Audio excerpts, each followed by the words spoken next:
Right now out on the practice courts. That's with his toddler. There he goes. Oh. Oh. Leo and Lenny are going to destroy that forehand.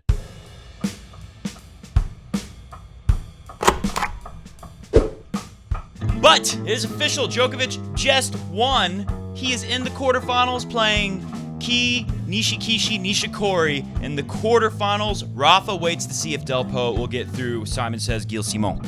Today on Coffee Break Tennis, all the quarterfinals are set. Mr. Goat runs away right before the camera starts rolling to eat something.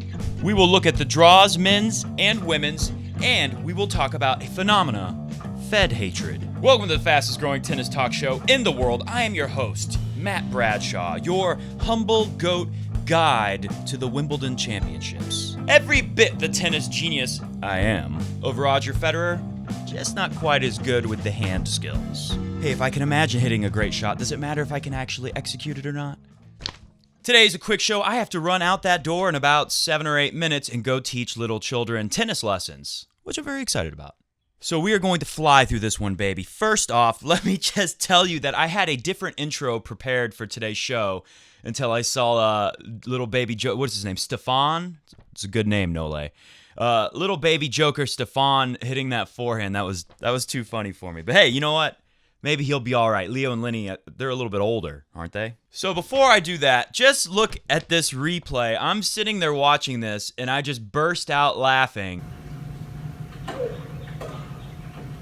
What a second serve. You face so few great points that didn't face any in the tournament. You wonder how will a player respond? Here's your answer. Look at that guy in the background. Some of you may recognize this guy, and I'm sorry, I can't remember who tweeted me the photo. Check out these pictures. This guy's done it before. He loves the costumes. Mr. Goat loves his bird costume. We talked about last show how Mr. Goat loves bird watching and dreaming about eating the birds. Speaking of eating, Roger Federer ate an eyeball. When we have more time, maybe we'll take a look at that tomorrow. I'm not kidding. He ate a real eyeball. Me and Mr. Goat went to the store immediately to buy a bunch of fish eyes. We also went to another store to buy Uniqlo clothing. They said, you know what? And I'm happy to report that Mr. Goat opened up a can of cat food all by himself today. So maybe those fish eyes will do something special for you, like not let your serve get broken for 7 straight matches. So credit to the commentators. Who was commentating on that match? I was barely awake. I was trying to tweet during that match, and I just didn't have it. And then it hit me like, I didn't drink any coffee, bozo. My tweets got way funnier after I had coffee. Anyways, whoever's commentating, kudos to them for not bursting out with laughter seeing that guy in the background. So before we talk about this Fed hatred, and I was done with it. I wasn't going to revisit Fed hate today. But I got messages and comments down below. By the way, make sure you hit... Oh, by the way, guess what came in the mail today? I finally have one of these all-black Fed rackets just in time for him to get a new one. Maybe Wilson will send me a new one. So hey, if you love the show, if you're enjoying the championships Wimbledon, make sure you lob a ball over the camera, onto... I still managed to hit it. Hit the camera leg. Onto the subscribe button, or give us a little tweeter. Tweener lob like Rafa, but Kyrgios style from the front, on the thumbs up. No, Mr. Goat, these socks are not ridiculous. You're ridiculous from running away from your goat boat tuffet. These socks are fine. Right before the show. Fine. Mr. Goat, check the mail today. Piece of mail in here.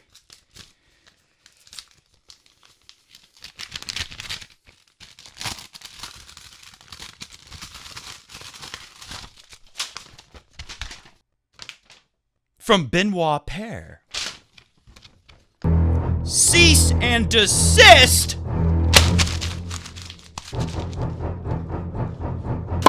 know what, Benoit? I'm going to take that letter you wrote me that I just crumpled up and gave you a stick volley in the face with. I'm going to take it to the courts today. I'm going to have all the kids. I'm going to feed it randomly out of the basket and let kids pummel it. And then I'm going to serve it 10 miles an hour, however fast you can get those pieces of paper to go. Comment below, should I shave the pear beard, the Benoit Paire beard, should I shave it? Benoit Paire has issued a cease and desist. Well, you know what? I had special plans for tomorrow because we're getting into the scary part of Wimbledon for Fed heads, for unibros, because, of course, better opponents are coming. Stronger servers, stronger everything.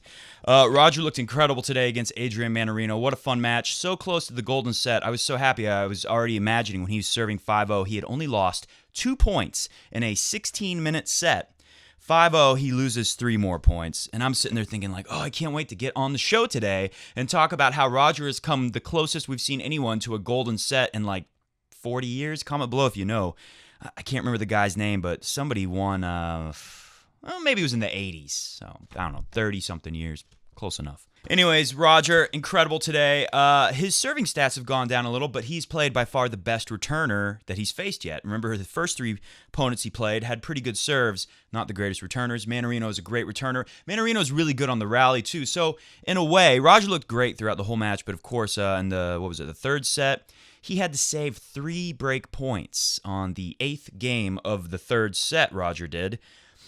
And play the clip of this. Roger even dropped a little F-bomb for the first time since 2009 at the U.S. Open against Del Potro. Juan Martín Del Potro.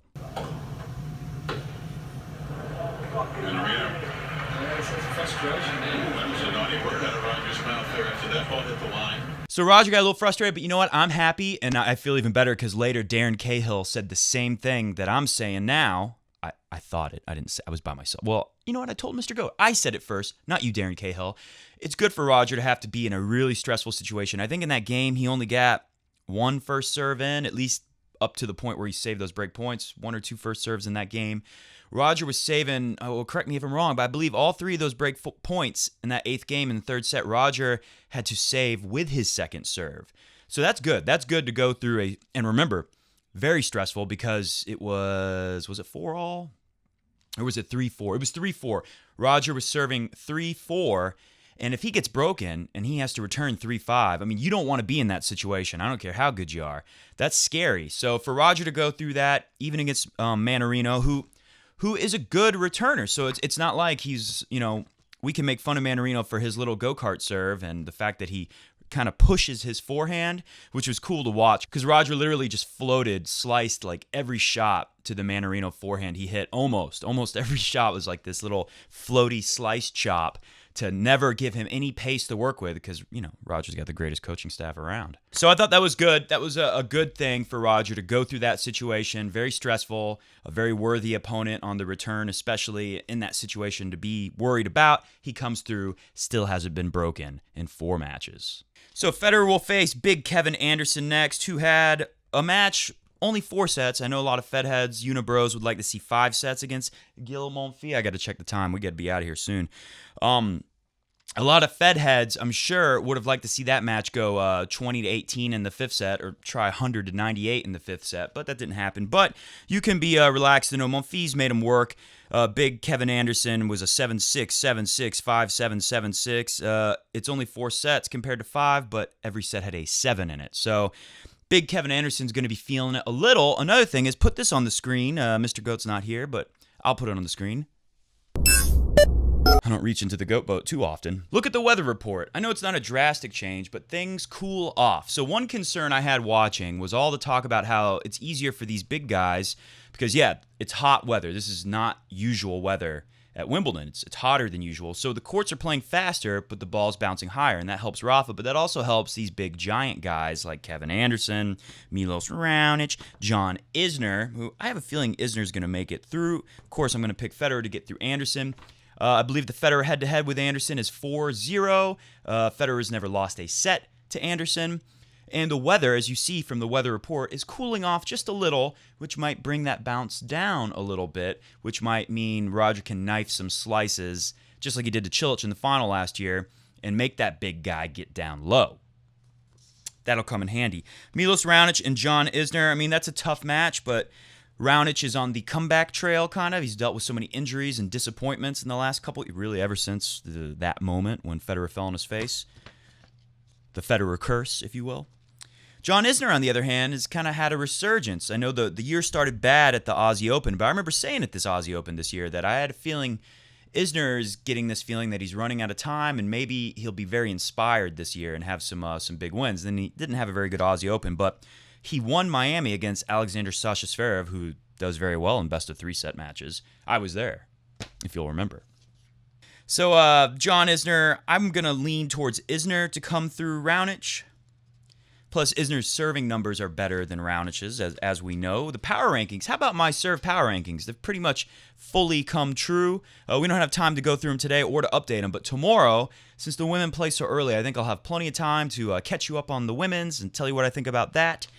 Let's look at the other page of men here. Oh, let's change the channel so we can see what Delpo's doing. Did they cut coverage? ESPN has gone away from the tennis? Oh, suspended. No wonder. Well, that's great. Add a wrinkle to tomorrow. We'll get to find out if Delpo gets through Gilles Simon. I told you things are shaping up nicely for Rafa. Rafa's match today against, what's his name, Yuri Vesely. Not very good on Vesely's part. I think he was overcome by the situation, a little nervous, playing Rafa on center court. He had some great service games. He showed you that he can do a big serve, but like I said, this guy ain't going to be as consistent as Gilles Muller was last year, and he sure wasn't. It seemed like every set, he pretty much gave one service game away to Rafa. Don't get me wrong, Rafa was playing great, as he always does. Rafa's always going to bring a certain level. So that's a good prep. Even though Vesely gave Rafa some easy games, Vesely hit a lot of big serves at Rafa, so Rafa's got a feel for a bigger, more powerful player as he heads towards to who we think will be Del Potro. Delpo's up 2 tiebreakers, lost 7-5 in the third. Delpo's up 2-1, so we'll see what happens there, but this is not ideal. Delpo's got to come back tomorrow on women's quarterfinals day when all the other guys are resting, and then he's got to play Rafa the very next day. Things are looking good for Rafa. But Djokovic, on the other hand, wow, how impressive was that? Because Haron Khachanov, by the way, the Ks are silent. Isn't it hilarious that ESPN will not say a player's name correctly until he's been around for a couple years and starts winning a little bit? All these young, up-and-coming players, they will not learn how to say the name properly until you prove yourself a little. It's kind of what we do here at this show. So, am I talking faster than normal? We are under the gun. We got 5 minutes. All right, let's hurry up. Nishikori, that was a weird match. It looked like he was hurt, and then Gulbis hurts his knee and then goes away in the middle of a tiebreaker. Then he should have won that tiebreaker, but he doesn't. Nishikori shaking his arm a lot. I think Djoko's going to take it to him.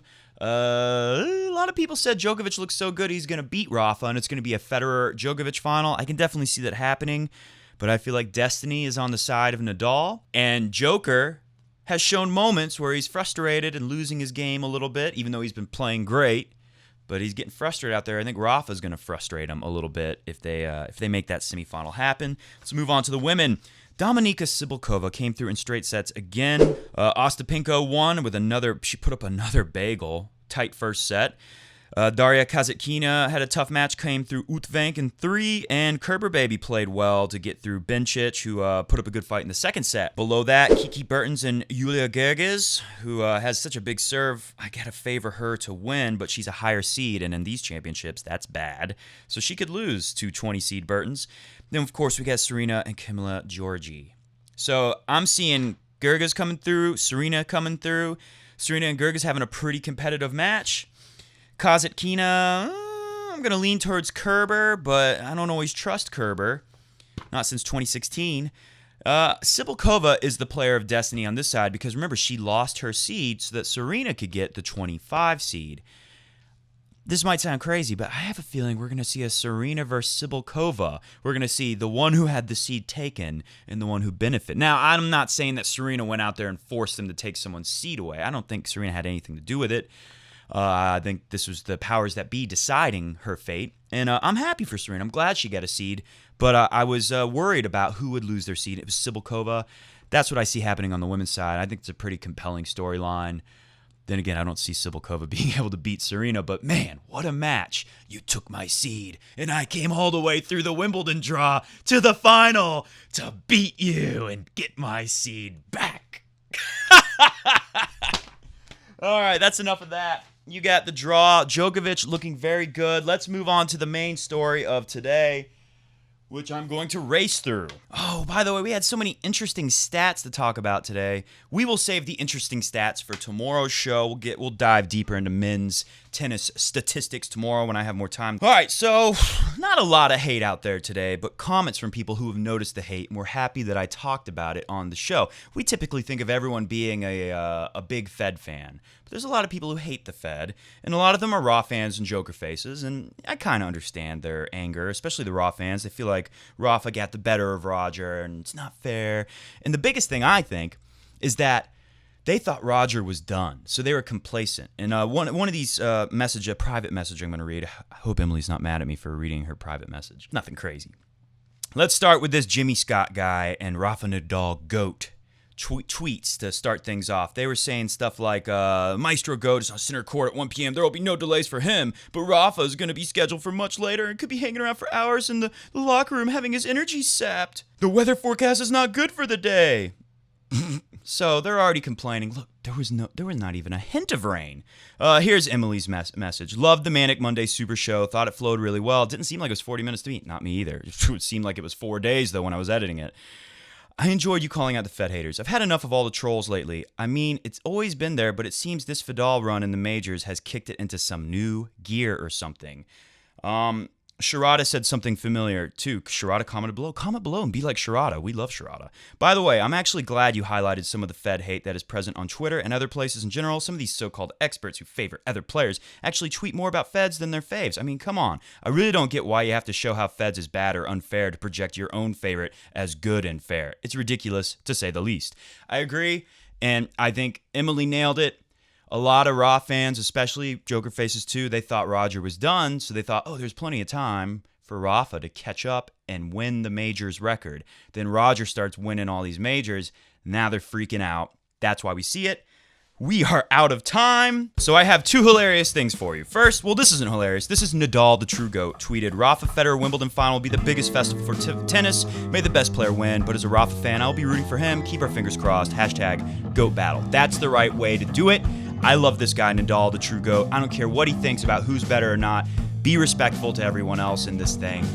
Show love instead of hate. That was the message of today's show, that we were just rushing through this very important message. Anyways, here's the last thing for you, because this is hilarious. This is from Cena. He wrote me, and I asked him permission to share his private message.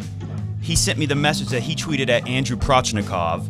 What has that Swiss guy done to you, Mr. Prochnikov? You're seemingly spending half your day tweeting about Roger, and if you block someone having an opposite opinion to yours, he can still see your funny page by simply Googling your name.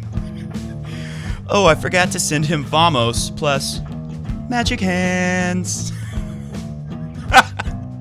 Alright, folks, that's all the time we have. Those poor little kids. I hope they understand that I'm a very important member of the tennis media. Better put on my sunglasses and get it in the Goat Mobile. They match my brand new all-black Roger racket. Too bad he's got a new one. See ya!